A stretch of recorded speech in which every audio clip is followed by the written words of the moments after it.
Hello everyone and welcome back to another mini vlog. And guess what guys, today I'm very happy. কাৰণ আজি মই নিজৰ ইনকামেৰে এটা বহুত ভাল লগা বস্তু কিনিব গৈ আছো যেটো মই বহুত দিনৰ পৰা লম বুলি ভাবি আছিলো।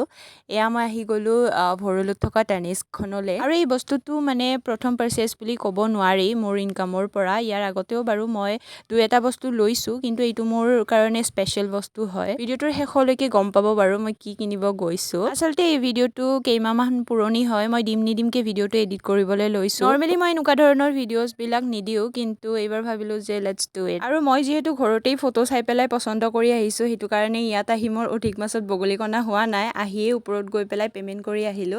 আৰু বস্তুটো হৈছে এইটো, এটা খুব মৰম লগা গল্ডত ডায়মণ্ড থকা ওমৰ পেণ্ডেন্ট। এইটো মই বহুত দিনৰ পৰা ল'ম বুলি ভাবি আছিলো, মানে ওমৰ পেণ্ডেন্ট এটা। তো আজি ল'ব পাই মোৰ খুব বেছি ভাল লাগিছে। And also I am really very proud of myself. থোৰা ফ্লেক্স তো বনতা হে গাইস। আৰু তানিস্কত মোৰ একেবাৰে বেংক একাউণ্ট জিৰ' কৰি পেলাই আহি গৈছো চিধা ফেঞ্চি বজাৰত।